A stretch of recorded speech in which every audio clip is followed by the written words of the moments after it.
Hi, everyone. Welcome back to another episode of Door to Door. I'm Virginia Stanley, joined by my trusty colleagues. Who's here? Chris Connolly is here. Great to see everyone. Thanks for joining us today. Lainey Mays. Hey, Lainey in the stacks. Chris and I have a blurred background. And we have two really special authors with us today. It's all about the love. It's all about the love. We have Alexis Daria, the author of A Lot Like Adios. Follow up to you. Had me at HOLA. Hello, how are you? Hi, thanks for having me. So excited you're here. And joining us is Erin Sterling / Rachel Hawkins. She's here to talk about her book, The X HEX. So this is a great pairing. And we just wanted to, before we drill down to each one of your books, we just thought we'd give you a minute or three to say hey and anything you want to say to librarians, and then we'll just get going. Great. Well, yeah, I am so thrilled to be here. And I love to get to be here with Alexis. I was saying earlier, I have been a fan of Alexis's books for a while now. And I'm really looking forward to A Lot Like Adios. So I'm really thrilled to be here. And of course, I always love to hang out with librarians. I've been hanging out with librarians since I was, a weird kid in elementary school who didn't want to go to math class. So like sitting in the back, like reading true crime. And they were always very tolerant of that. So yeah, I always feel very welcome amongst librarians. On brand. Yeah, very. Yeah, I'm excited to be here. Also excited to meet you, Rachel. I've been following you on Twitter for quite some time. You used to do a thread series that was very entertaining. Yeah. And I'm super excited for the X-Hex. Oh, thank you. Yeah. It's very interesting because we had Sarah McLean who recorded her response to making the library reads list, and it's just so interesting you can go listen to the Library Love Fest podcast, and right, Lainey, Chris, we listened to it yesterday, and there's just a thread. There's a thing about how when you listen to this recording, Rachel, you just connected this for me because I just feel like there's this message about kids that didn't feel safe anywhere or felt out of place or felt othered, and they go to the library and it's all okay. And you just hit it. And that's what Sarah was talking about yesterday. And it's just it's so wonderful, and it's a lovely thing to share because it's, I think, very empowering for anybody, for that message to get out there and then to be shared with other people, especially younger people, because it really is when you feel like you're other, you don't feel that way when you go to the library. You can go grab a book and sit in the corner and you're safe. Right. And your reading choices tend not to be judged, which I think with especially like romance readers, like there's always sort of been that a lot of the time from sort of like bigger pop culture and all that. And it's, not the library, man. Like you could read what you wanted, and that's always a good thing. Yeah. So shout out to librarians because Absolutely. that's what you're doing. That is what you're doing. In fact, I think, Lainey, if we could put the link to the podcast on there, because it's really just every time an author makes a library reads list, we call them up and we record their response, and it's just lovely to hear what they have to say. But anyway, I digress. All right. Anyway, everyone, we're in for a good hour of chatting about books and authors and love. Oh, I can't wait. So we'll start with Chris. You're gonna start first, right? You're gonna talk to Erin / Rachel, and then we will be back with Alexis. So eat your green room M&Ms, and we'll be back. See you soon, Alexis. Hi. Bye. Okie dokie. Yes, so Erin, thank you so much for joining us today. There's the beautiful jacket for your upcoming rom-com, The X-Hex, which I love. So as we mentioned at the top of the episode, you also write as Rachel Hawkins. You're the author of the New York Times bestselling The Wife Upstairs, as well as multiple books for young readers. Your work has been translated in over a dozen countries. You studied gender and sexuality in Victorian literature at Auburn University, and you currently live in Alabama. And the X-Hex is coming September 28th, just in time for spooky season, but all of you librarians can read it now. The eGalley is available on Edelweiss and NetGalley. And we're thrilled to have you, Erin. Thanks for joining us today. Thank you so much for having me. I'm so excited to be here. So to kick things off, would you mind introducing viewers to the X-Hex? Absolutely. So, and I happen to have a copy right here. So yeah, the X-Hex is the story of Vivi Jones, who is a young witch who about 10 years previous to the book had a summer romance go bad. And she ends up accidentally cursing the ex-boyfriend in question. When he comes back into town 9 years later, it turns out that the curse that she thought was just kind of a silly joke is very much the real deal. And so they have to work together both to lift the curse and to figure out if those feelings that they had for each other that summer all those years ago were also the real deal. Yeah, and I love what you're doing here. I mean, the relationship and also the kind of gender differences in the book that you play at between the male witches and the female kind of new age witches. What Right. brought you towards kind of blending, witchery with rom-com? Where did that start? I've always been both a huge fan of romance and of like the supernatural stuff. And in fact, like my first, young adult books, my first young adult book is called Hex Hole. So I sort of feel like I'm coming in this like really interesting full circle place with hexes. So I've always loved, like I said, that sort of mix of romance and the supernatural. I think the supernatural can really kind of heighten those things. It sort of lets you tell these kind of larger than life stories. And I've always loved like TV shows like Buffy the Vampire Slayer and Charmed and those sorts of things from sort of the like late 90s, early 2000s that combine the two really well. Some of those stories can get a little heavy. There's always like Buffy and both Charmed like had, some really heavy stuff happen.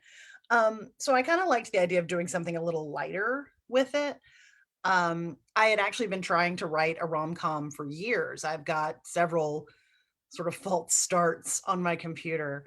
And nothing was quite clicking until like one day I thought like, well, what if they were witches though? Like, what if you could add actual magic into it?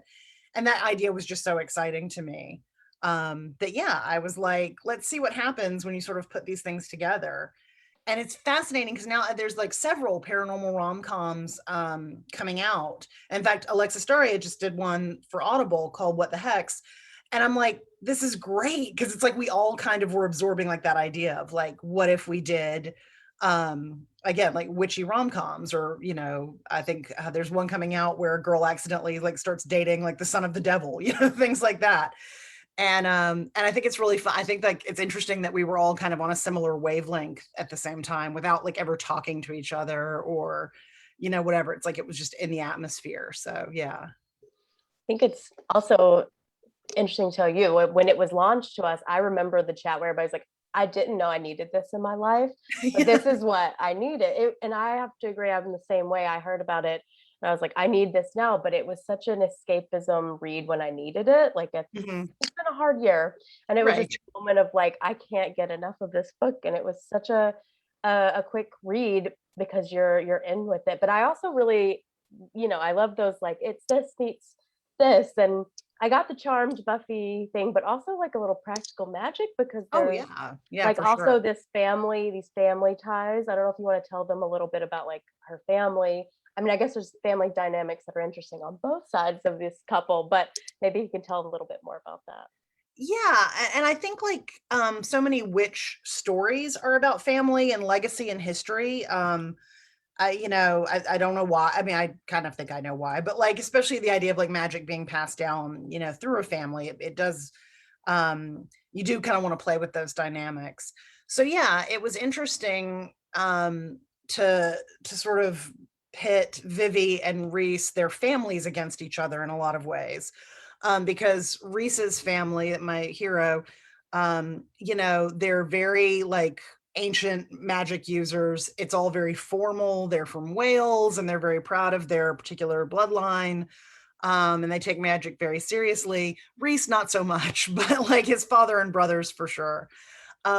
Whereas the Jones women, Vivi and her aunt Elaine and her cousin Gwen, it's a much more sort of organic, and it's not quite so academic, and it's also very much geared towards just sort of enjoying life, helping people. There's nothing super heavy about it. And I just thought that that was a fun thing to play with. I thought too, like the idea of sort of the old ideas of witchcraft with like the newer way that people are sort of learning about witchcraft type stuff. I mean, the fact that like now you can buy tarot cards at like any Barnes and Noble, you can find like 50 packs, so it's gone much more mainstream. And I liked the idea of it being this family of women who were really sort of, they got that and they were like already adapting to it and evolving with it. Whereas like Reese's family is very rooted in the past in so many ways. So yeah, that was definitely kind of a fun thing to play with. And the ways in which like they're both, Reese is very much acting out against his family in a lot of ways, but also sort of still wants to please them. And whereas Vivi's found a real, again, family unit that he just kind of doesn't have. Yeah, and the romance is so great, as are the family dynamics. I'd like to talk a little bit about the setting as well, though. Graves Glen, which is just so warm and inviting, but also has that like dark twinge of mysticism and spooky possibilities. Is it based on anywhere? Like, how did you go about making Graves Glen? Yeah, I knew the setting was going to be really important in this book because this is definitely a book where like the vibes need to do a lot of the heavy lifting. And so I definitely wanted it to like, to the setting to be a character in its own right in a lot of ways. So Graves Glen is not based on so much like an actual play. I wish, I wish that like some town would really adopt this kind of aesthetic. It's definitely, though, my family and I vacationed in North Georgia a lot. It's not that far from us. And so I definitely wanted to use that setting. I've just always loved that particular part of the country. There is something kind of, creepy in parts of it, but also really beautiful, really cozy. There are some really touristy places. So I kind of could steal some of that. So yeah, it's not a direct town, but it is definitely based on a lot of different little towns that are up there in the mountains of North Georgia.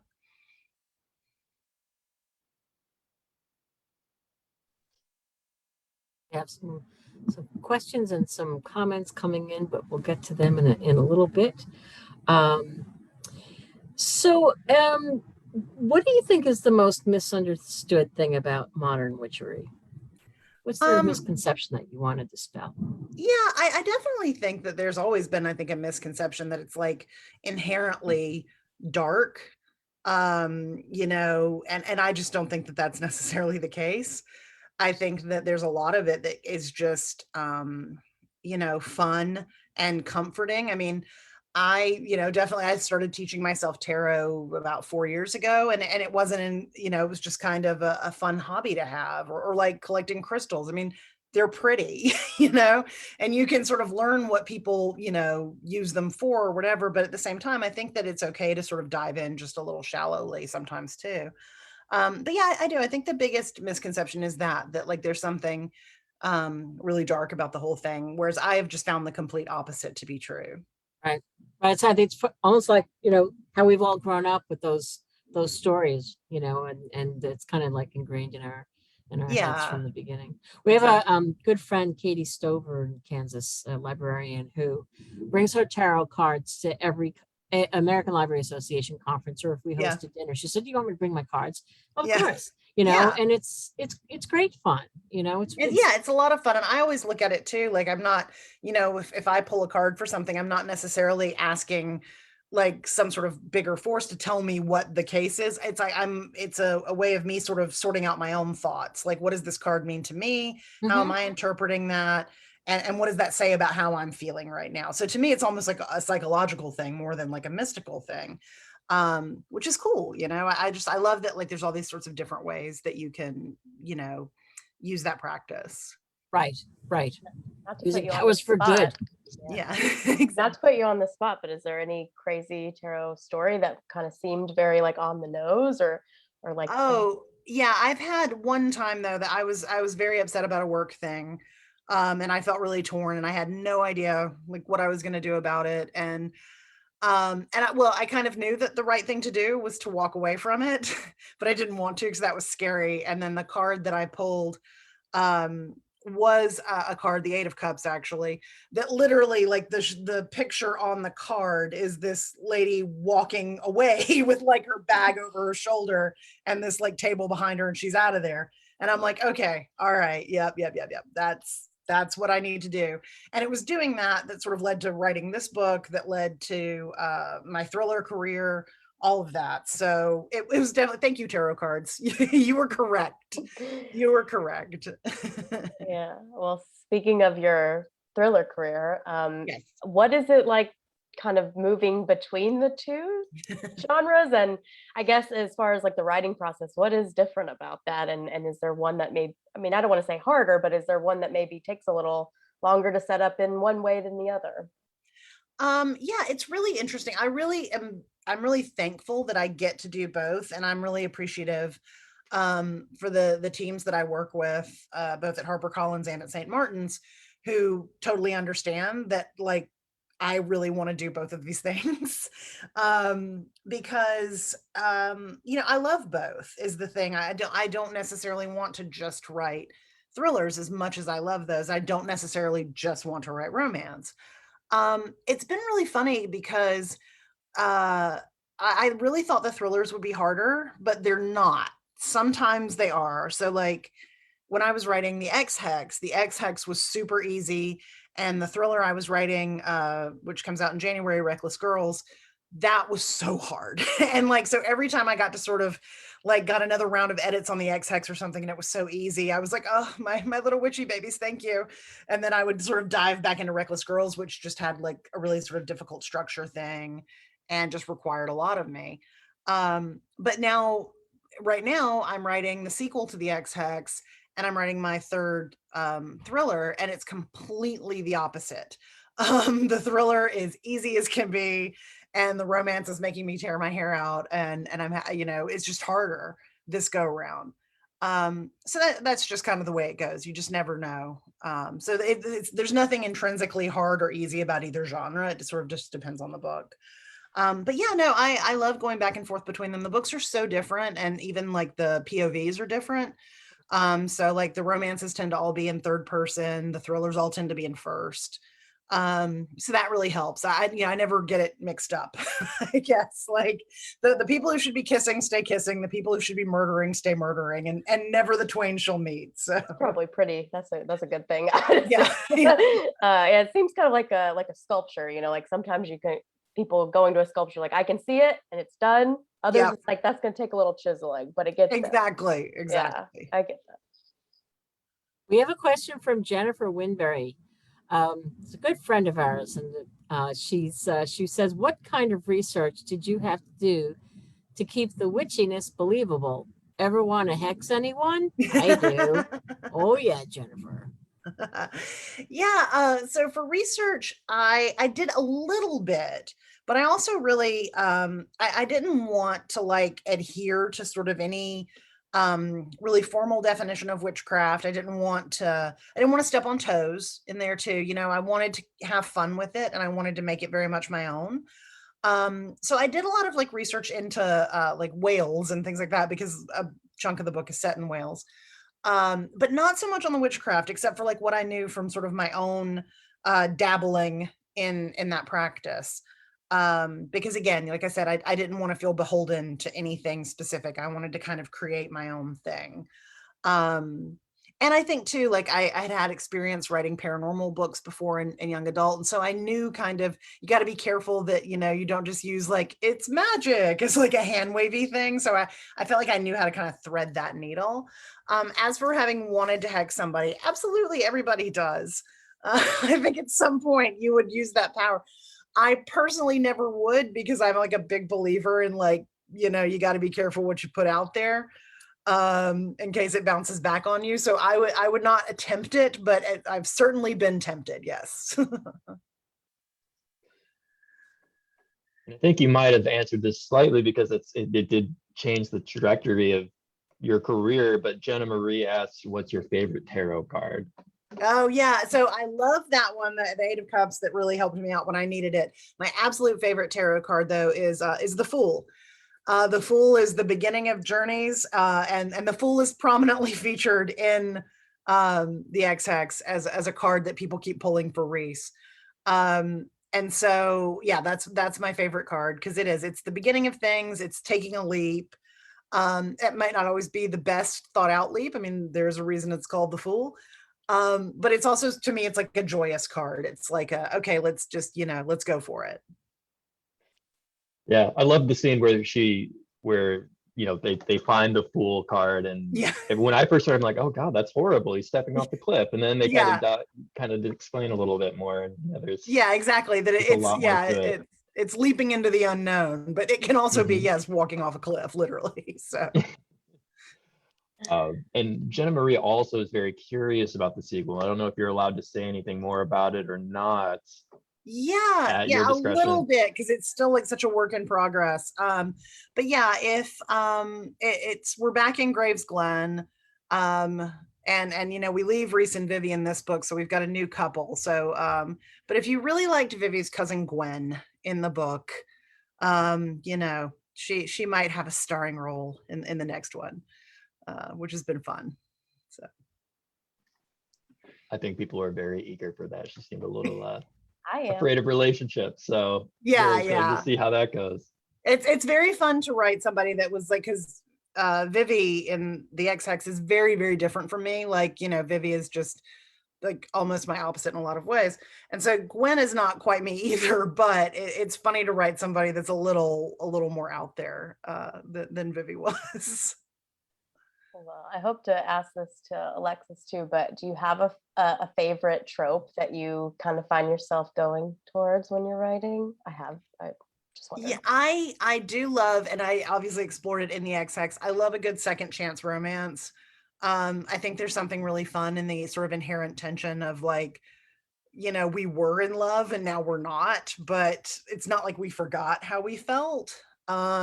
I always think that there's a lot to be mined from that. And I also, selfishly, it's easier as a writer to me to create those relationships. Like, I really like the people who can make people meet on the page and like fall in love over 30 something pages or 300 something pages.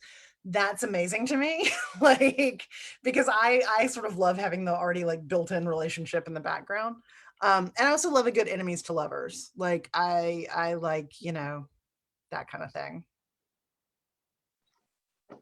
And I'd like to talk a little bit more about your history, your degree with Victorian literature, and maybe how that plays into your writing and how it informs whether it's your rom-coms or your thrillers. Yeah, it's funny because like that's such a specific, it's not like, my actual degree is just like in English lit. That was just sort of like my concentration. And the stuff that I was interested in.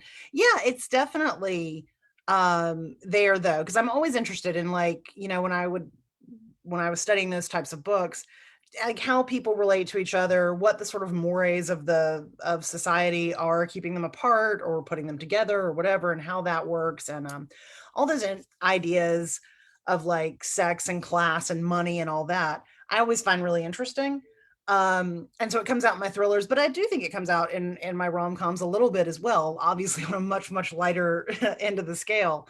But again, like even in this one with Reese and Vivi, I feel like there is that sort of old school, new school tension between them, and the idea that like his family is very established and her family are like the the Johnny come latelys and that sort of thing. But are they, is of course like one of the mysteries the book explores. So yeah, so I definitely think that those little things are still in there, even if they're not like readily apparent. So we have another question. I think we've touched on this, but it's Vicky Nesting said, what would you say are the commonalities among your thrillers, romance, and YA books? Oh yeah, that's a really good question. I am always interested in the relationships between women. So even like in a romance where, it's a straight romance between a man and a woman, I'm still really in like the relationship that Vivi has with her cousin and her aunt is extremely important to me in the book as well. So I'm always interested in that kind of thing. And I think it shows up again and again in all of my stuff. Sometimes in the thrillers, you can sort of like explore the more toxic side of certain relationships in your life. And in the romances, you can explore like that sort of more nurturing and healthy side. So I definitely think that's a commonality. You know, and they're all funny. Like even my thrillers, like I love a joke, I love a quip, or an unexpected line or something like that. So I don't think I could ever write something that was like super earnest. I don't think I've got it in me. Does a quip ever come to you and you have to decide like, am I going to put this in a rom-com or a thriller? Is that a hard So decision to far, make? like, yeah, so far the voices have been so distinct that like I sort of immediately know, like, okay, that's for these people, that's for this people. Yeah. So we'll see though. You never know. I think it would be very interesting if you just sort of mix them all up, and the kissing and the kissing and the killing and the killing just got mixed up. I mean, it might. And I have written, I did a serial piece of fiction for Serial Box, which is now Realm, and it's on Spotify and all that, because they did a podcast of it. That was like a gothic horror thing. And so it was like murder and ghosts and mayhem in a haunted house, but also kissing. And that was the most fun. So like, yeah, one day it'll probably just meld into like some sort of giant gothic thing. Melted So you mentioned wax. Crimson Peak's one of your favorite films, Yeah. right? That's Mhm. and which is I think a perfect kind of encapsulation of all of that. Like, Yeah, exactly. Like I remember like just within like the first 2 minutes of Crimson Peak, I was like, this is the best movie I've ever seen. And like it's made for a very specific audience though. I don't think like, you know, like the horror fanboys who showed up were psyched as like literary gothic girls were. let's see here. Oh, we do have a good question from Casey Davis. Oh, you want to go ahead and ask it, V? Well, Sorry. I was just going to read the Casey Davis. I think we have a couple more comments, but before we run out of time, I wanted to just kind of go back to what we were talking about in the beginning, about, you know, sort of finding your safety spot in the library. And Casey Davis said that Jason Reynolds has said that he kept his reading a secret when he was growing up. He kept that secret from his kids because the kids in the neighborhood thought that reading was something you just didn't do. That was Right. very so. Mhm. Yeah, I've heard him say that before, which is really interesting. Yeah. Yeah. Okay, Chris, I'm sorry. What did you want to? Oh no, I think we were going to read Casey Davis's quote. Is that her question? Excuse me.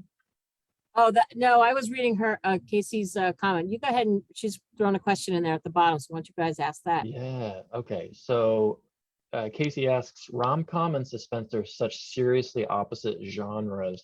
Do you consider yourself a more creative person than most, since you are able to create characters that go from loving to psychopath? No, I think I just you know, I read really broadly. I love a lot of different kinds of books. And so I think that's basically it. It's that if you sort of read across genres so much, eventually you're like, well, I actually think I'd like to take a swing at that. Now there are genres I read. I absolutely love historical fiction. And I have zero desire to ever write it because I have friends who do. It seems hard, quite frankly. It's a lot more research than I usually do. But yeah, sometimes I think it's just that. I think it's if there's a lot of sort of like love in your heart for a lot of different types of books and you're a writer, it's easy to kind of start dipping your toes into those types of books because you're already very familiar with what they sound like and also what you can do and what you can bring to those respective genres. So yeah, it always comes back to reading. What did you say? It always comes back to what? To reading. Oh, to reading. You Sure. know? Yep. Of course. And then we have Jenna Marie saying Crimson Peak forever. Yes. Such Oh, a and good movie. Alexis is typing in the chat. She said she watched it last year and it was really good. It's so good. It's on Netflix now, guys. It's, you know, so get on it. Get on it. Well, oh my goodness, it's 2:30. That went so All right. fast. I know, time flies when you're having fun. Kidding. No kidding. Is there anything else that anybody wants to ask, or Rachel, that you want to say, or, you know, because then we're gonna switch over to Alexis, but No, just thank you for having me. And I'm so excited that you will all be able to get the X-Hex. Earlier, it was supposed to come out in October. Now it's coming out September 28th. The first line is never mix vodka with witchcraft. And I think that's, you know, solid advice for all of you to learn. So yeah. Cheers to that. Yeah. Well, thank you so much. Thank you. Miss Laney, any final thoughts before we say goodbye? No, I've just loved talking about this. So yeah, thank you, Rachel. It's been an amazing half hour, and I'm Thank excited you. for everyone to read the Yeah. X-Hex. This has been a lot of fun. Thank you so much for having me. Thank Thanks. you. Take good care. You too. Bye. Bye. Oh, great first line, Amy White. Amy White says, great first line. Vicki Nissen, great first line. That's a great first line. It is a good. We should have had vodka. I know. It's a good Halloween read, but well, just in general, I think I read it in the middle of the summer or something. So you don't have to be witchy, but I'm ready to revisit it during witchy season. Yeah, such a great cover too. Yeah. All right. Well, So we have let some the fun housekeeping. continue. And I'm sorry. yes. Oh, we have some quick announcements, right? Oh, that we're I'm going sorry. to Thank you, share. Chris. And then we'll bring on Alexis Daria. But we do just want to let you know that what we have coming up on Door to Door in the coming months. So there you see next week, Tuesday, July 20th, we have Jane Allen, Black Girls Must Die Exhausted is a huge publication coming in September. And then Kate Baer, who's going to be talking about her next poetry collection, I Hope This Finds You Well. So I know there's been a ton of library supporters for both fantastic authors. So we're really excited about that. That's next week, Tuesday.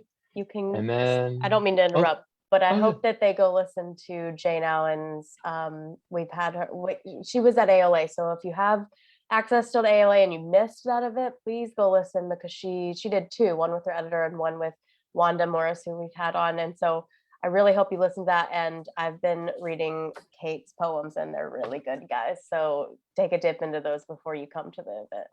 So that's all I was gonna say. Can't wait. Looking forward to that. And Don Winslow, City on Fire. Super, super excited to have him on Thursday. So make sure you know it's Thursday, not Tuesday. And he's going to be talking about his new series, starting with City on Fire. So big doings, big doings. All right. Now, And then we have quickly just tomorrow, earlier in the day, so 10 to 1, we have post from Mariana Velasquez, who wrote Colombiana, and it's a cookbook that is just going to make your mouth water. So get ready and please join us and let us know about our Instagram takeovers. We're intrigued. Is Friday working for you guys? Do you see it over the weekend? I would just like to use you as a focus group, but we have really great posts. Casey Wilson took over last week, and you should go watch the replay of that. That was fun. and if you have any ideas about Instagram takeovers, we have had the occasional librarian, Jennifer Winberry, who's done a takeover. And so if you would like to take over the Instagram, please let us know, because we're always looking to shake stuff up. So if you'd like to help us shake stuff up, let us know what that is. As Greg Windsor said, the keys are mine. So let me know. All right. Now, let us let in Alexis Daria. okay.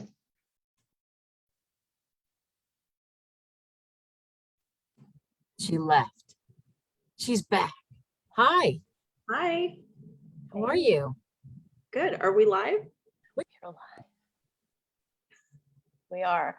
I'm going to introduce you. Welcome back, Alexis. I just want to show the cover of this gorgeous book.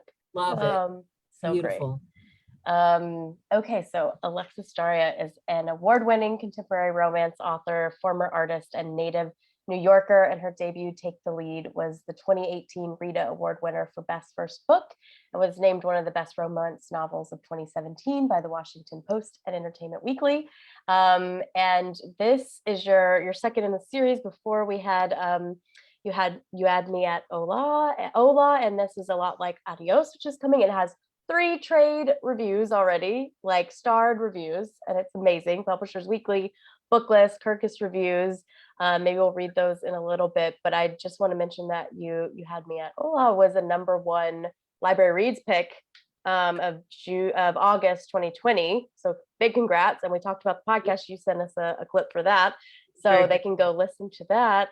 And welcome. We're so happy to have you. Thank you. This is super fun. I had such a great time watching Erin. Yeah, because you haven't met each other, yeah, just on virtually. No, just on Twitter, follow each other for a long time. I kind of love that we got to put you guys together for the first time. It's fun. So can you tell us about A Lot Like Adios? Yeah, so this is Friends to Lovers, romance, former friends to lovers, a little bit of a second chance there too. It takes place in the Bronx in New York, which is where I grew up. And these two have a lot of chemistry and a lot of unresolved baggage. And she kind of tricks him into staying with her. So they are in very close forced proximity during the book as well. And they're working on a project together. I asked this of Rachel before about tropes, but forced proximity is my favorite. So I don't know, do you have well, you don't have to say favorite because I'm sure there are many, but one that you find yourself going towards even in your reading, not even your writing? I love second chance romance. Yeah. It's just, it's great to see these people who, kind of their flaws or their baggage got the better of them before. And then over the course of the book, they grow as people and are able to overcome those things that held them back before and really like open up fully. And that's just a great arc to read. You always feel more optimistic about everything at the end. Yeah, I always enjoy thinking of different ways and interpretations for things, because usually with second chance, something happened or something was said. And so you're like, okay, what are they going through, and what at the end is going to be why they said that. So I think that's kind of fun too. Mhm. Yeah. Of the forced proximity in this case, because it also is a place that is filled with past romances and resentments and everything. Could you talk about Gabe's kind of hesitancy to be where he is in the So story? Gabe left the Bronx. He left New York City to go to college and never came back, really. And he and Michelle grew up in the house. He's the boy next door. They grew up next to each other. They were best friends. And when Michelle insists that he come back to New York and stay with her, she originally intends for him to stay with her in her apartment. But as anybody who's ever had renovations in their home knows, those things always go longer than planned. And her bathroom is not done. And when you live in a 1-bedroom, 1-bathroom, like you just can't be there without it. So they end up at her parents' house, which is right next door to his parents' house. And he hasn't talked to his father in nearly a decade. So that was actually, it's very emotional for him. Like it's a trying experience, but it also led to a lot of humor in the book. It was really fun to write those parts. And this is the second book. I mean, you don't have to read them. You don't have to read the first one, but you can read the second one. You can do in whatever order. But this is the second book, and it's the group of family, and they call themselves the Primas of Power. Yeah, so do you want to talk about that? Yeah, so this is the first book. You had me at HOLA, and it revolves around Jasmine and Ashton, and Michelle in A LOT LIKE ADIÓS is one of Jasmine's best cousins, one of her primas of power. Prima means cousin. And the third book will be about Ava, who's the third prima of power. And the three of them, that was my whole inspiration for this series, was that I wanted to write about a group of cousins who were as close as sisters, who were best friends, but also family. And all of them will find love over the course of the series. Could you talk a little bit more about Gabe's complicated relationship with his family? Because I thought that was really interesting, particularly, his father and everything that went along with that. So this book really dives into a lot of the kind of expectations and sometimes tense dynamics of Latino families. And in this case, it really came down to Gabe wanting to pursue his dreams, whatever those were, and his dad having a set idea for him and what his life was going to be like. And to the point where Gabe felt very stifled and like he couldn't, when he made all of his plans, like, I'm an adult now, I'll do what I want. He did it without really involving anybody else, including Michelle, which is partly why their paths diverged initially. And now in this book, they're coming back together. because he just didn't know how else to go forward with his life without kind of making this clean break. So it's a lot of, confronting his own tendencies to run away when things get hard or when he feels misunderstood. And it's a lot of stuff that I think is very relatable. And Michelle kind of doesn't understand it. Like, even though she's got a similar family, she just kind of like always did what she wanted to do and didn't have that same kind of dynamic with her parents. And that is something that she has to really come to understand about him as well. We have a question from a librarian, Amy White, and she says, are any of these characters from your life, and where do you get your inspiration?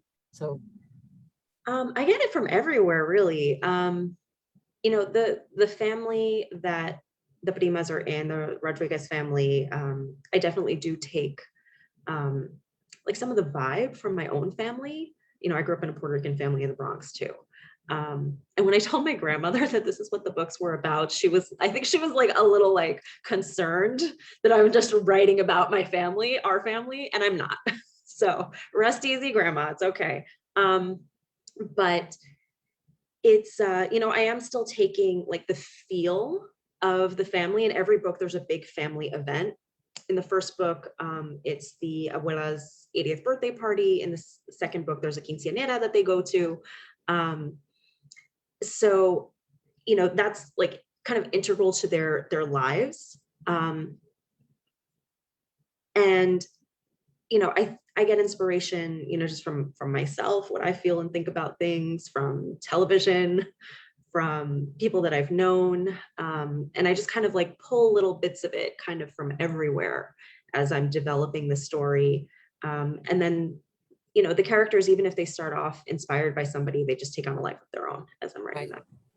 Well, it's ringing true. As Lainey mentioned before, and I'll leave those wonderful reviews for Lainey to read, those starred trade reviews, which are wonderful, and she can get to those.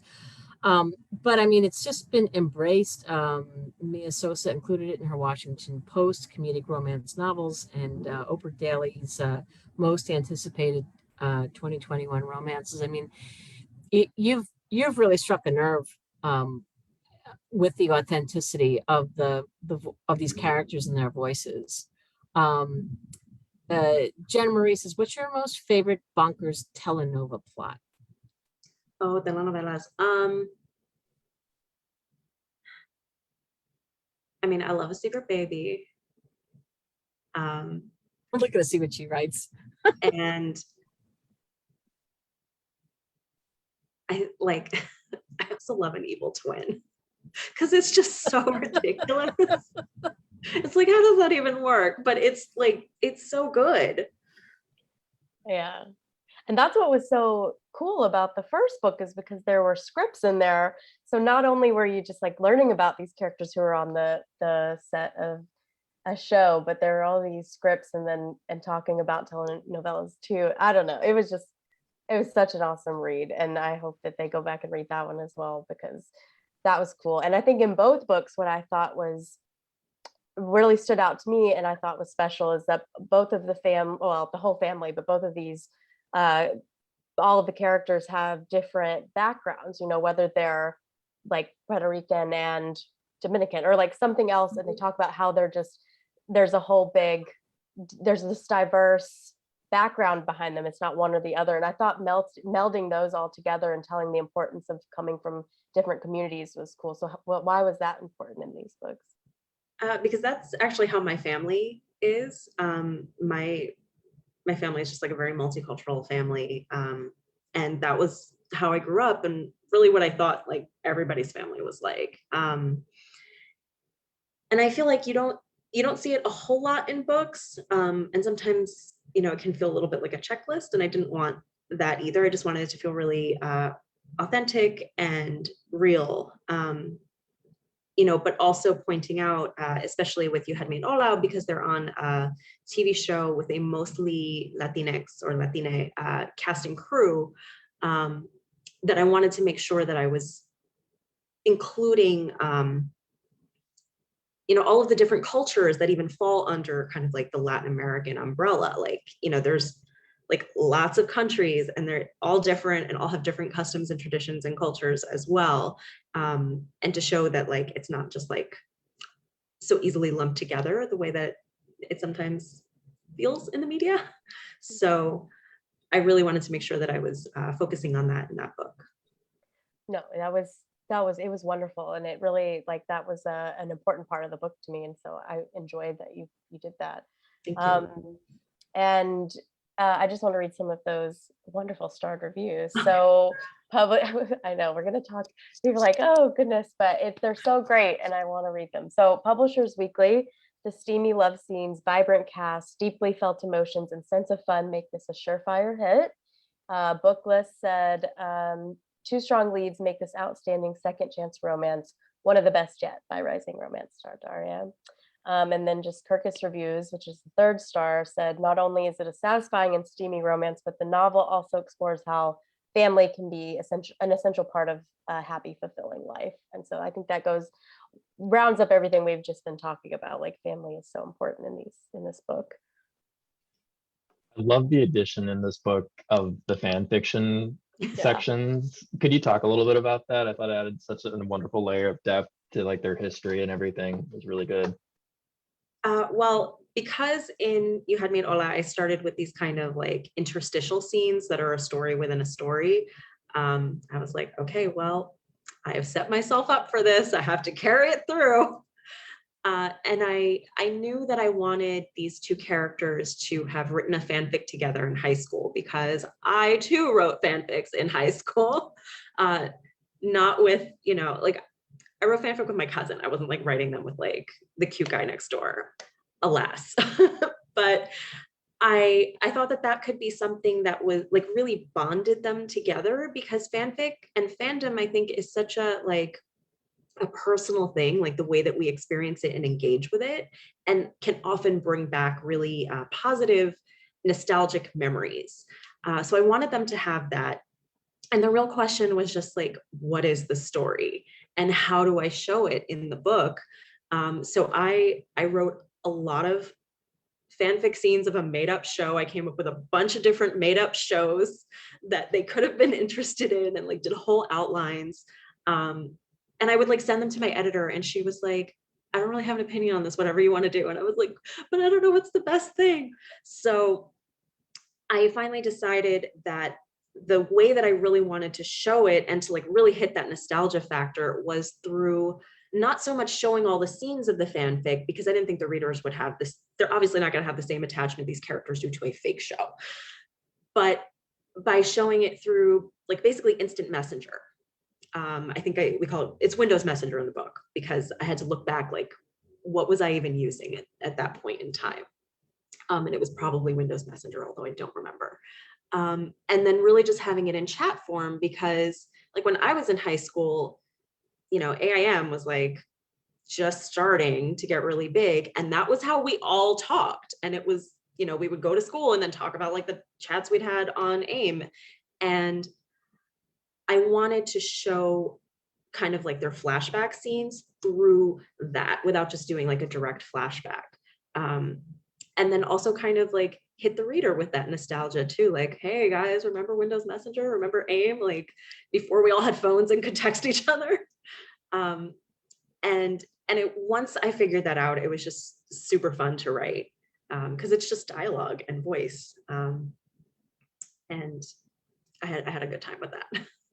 Kind of enjoy that you have this whole like TV universe in your books right now. So you could always reference those if you wanted. You have this universe you made, which is very cool. True. We do have a question from Maureen Roberts, who asks, you have free reign to cast Mitch and Gabe in the movie version of your book. What's your dream cast? And do you ever use celebrities as models for your characters? Oh gosh. I do. I mean, I have like extensive Pinterest boards before I start writing anything. And when I give my cover concept, it's like a 20-page PDF slideshow.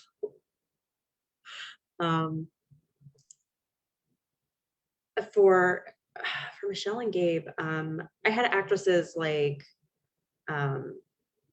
Victoria Justice and Janine Mason and I can't think of who else on the board.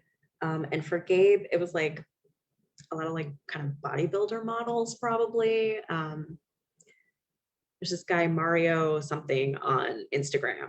So I was like, sure. He's like 6 feet tall, Latino, and like very muscular. Sure, he could, you know, have that kind of look.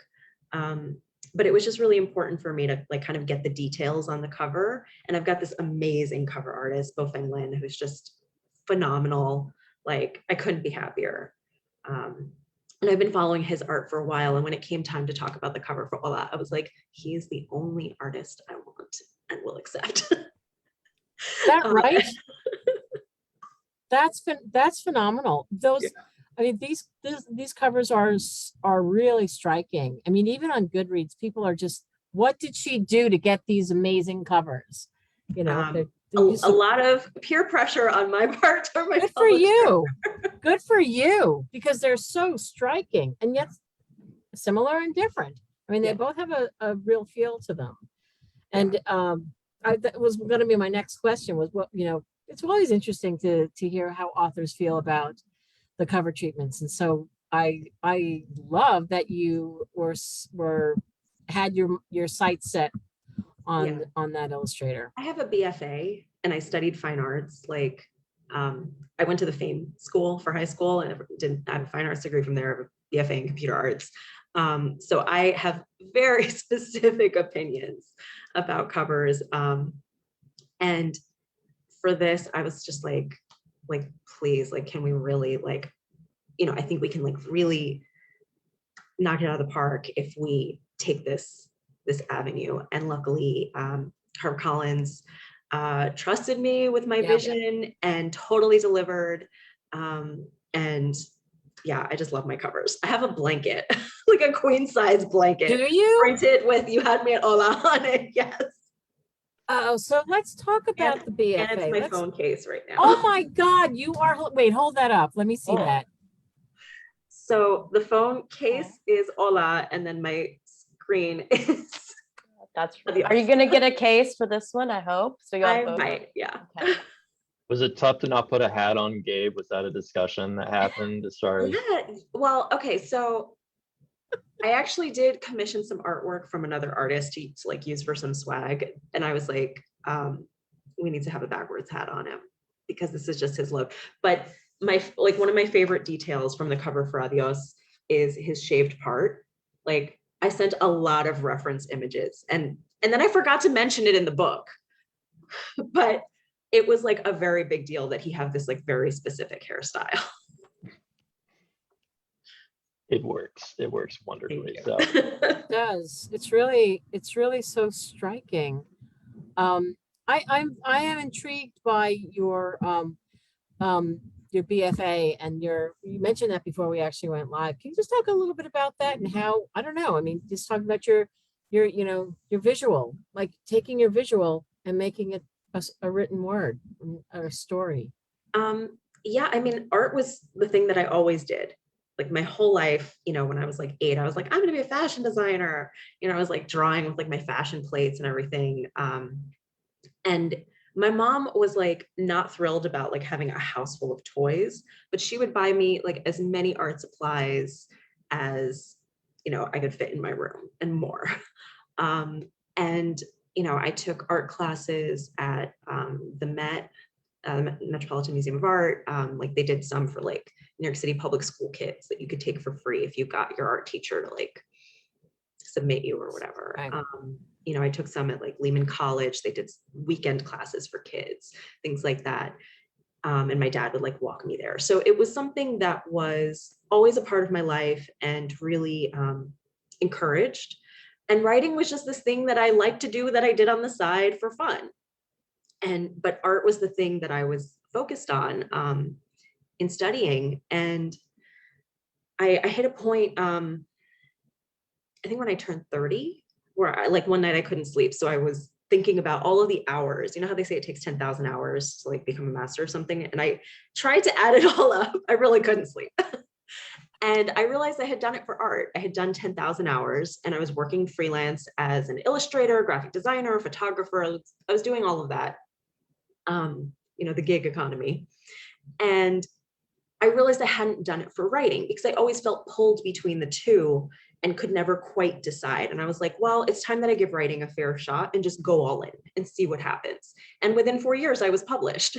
So I was like, you know, it's a little hard sometimes to realize that I've done so much more with writing than I ever did with art. But I think it was also because I didn't give it the full focus. Right. And I do miss art a lot. Mostly, you know, in my day job, I kind of work with kids. So I'll like sometimes draw for them. They're like, can you draw Yoda from Star Wars? I'm like, yeah, I can draw Yoda. And, you know, but the writing, you know, I just had to really just give it its fair due. Right. Well, you were Well- saying you get to use some of your art in your newsletter. Do you want to tell them about that? Yeah, so I really do love designing stuff. So I really put a lot of work, as we said, in the covers and to coming up with the cover concept, you know, sometimes even going as far as doing mock-ups. And with my newsletter, I kind of treat it like a little magazine. Like I try to have different sections. It's very visual. It goes against all of the advice about having too many, you know, don't put too many pictures in your newsletter because it won't land in inboxes, or, you know, don't use too many different kinds of like font styles. But I'm like, I want it to look good. I want it to be enjoyable to read and really feel like you're getting like lots of value. So that you can sign up for that on my website at alexisdaria.com. But, you know, I always try to give like little behind the scenes information in there as well. We do have the newsletter link in the comments, viewers, so go ahead and sign up. Thanks. Yeah. It's so interesting, you know, to be able to relay a story or a feeling visually as well as in the written word. You obviously can do both.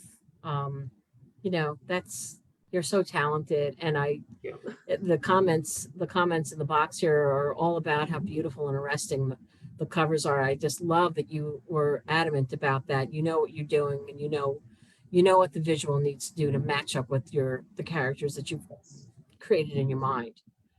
So that's really wonderful. And yeah, the newsletter is definitely something that everybody should check out. So yeah, how wonderful, huh? This is great.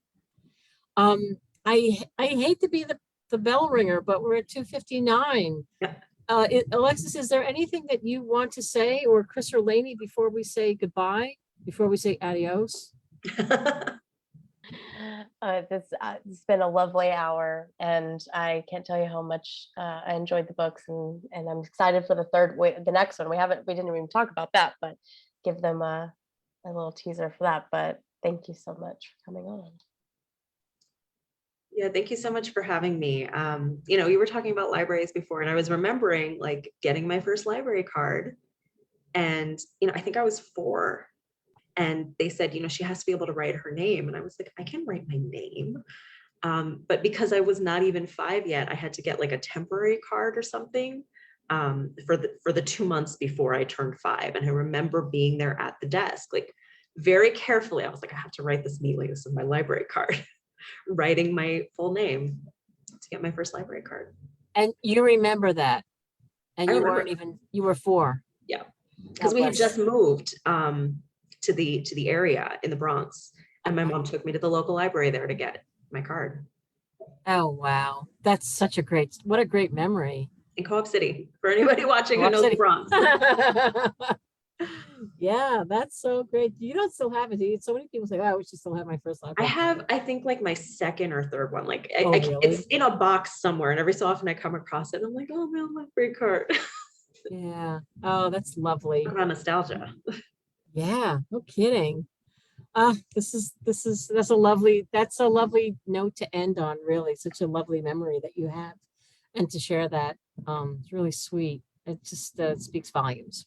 So thank you so much, and congratulations on Thank you. the success and the love that is coming out for this book. The raves are wonderful, and with great reason. It was Been incredible. wonderful book. Yeah, Chris, Lainey, you guys, it's good. Had a great hour. Thanks, Alexis. Thank you. I adored this book. I know there are many, many others who do as well. And yeah, again, librarians, if you haven't read it yet, the galley is up and available. Do check it out. Dive in. Thank you so much. You take good care. Congratulations, and we'll be talking again soon. Thank you. Hope to. Okay. Have a good day. You Bye, too. Alexis. Bye. Librarians, thanks for hanging out and thanks for listening to our wonderful authors today. This was great. Just learned a lot and with some wonderful people. So I don't know. I guess that's it. Everybody's saying great fun. Have a great weekend. More romance. That's what somebody said. More romance. A fun romance. Maybe we should each sing a song with the word romance in it right now. I don't know. I'm just so happy my sound is working on my laptop. Well, we could tell them about the replay about our. So we, unfortunately, that reminded me of it. I'm sorry, but we did a big buzz, our world famous buzz.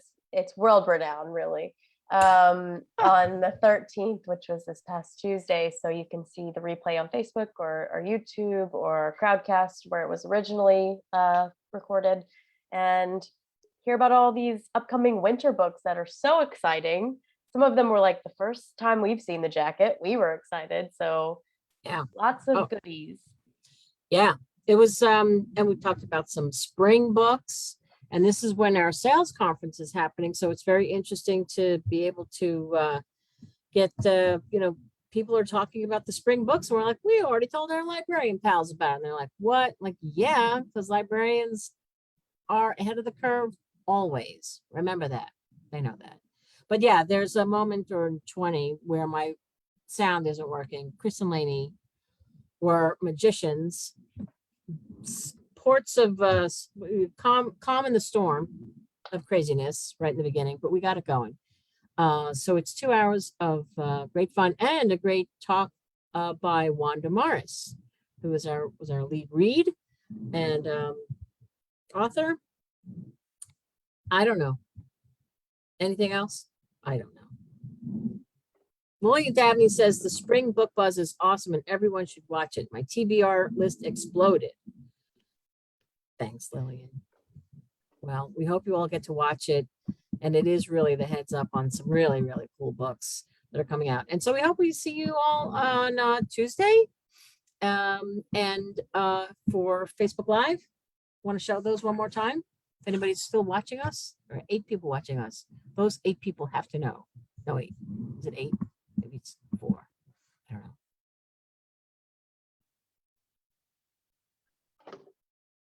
Sorry, I just got out of those. So 1 second. That's all right. We have Black Girls Must Die Exhausted. Yeah, and then I have this one up right now. Don Winslow. Don't forget, folks. We hope we see you on Thursday, July 22nd. Don Winslow will be talking about his new book, City on Fire. It's a new series. Oh, can't wait to talk to him about this book. And we didn't talk about that one, but that one's coming up in August. Wanda Morris and Lori Raider Day. God, are they great? Oh my God, we have so much going on. Our screens are exploding with love. So that should be that. That should be that. All right, everyone. It's 3:05 and it's time to say goodbye. Have a lovely weekend and be well all. Adios. Adios. And dating game kiss goodbye. Mwah.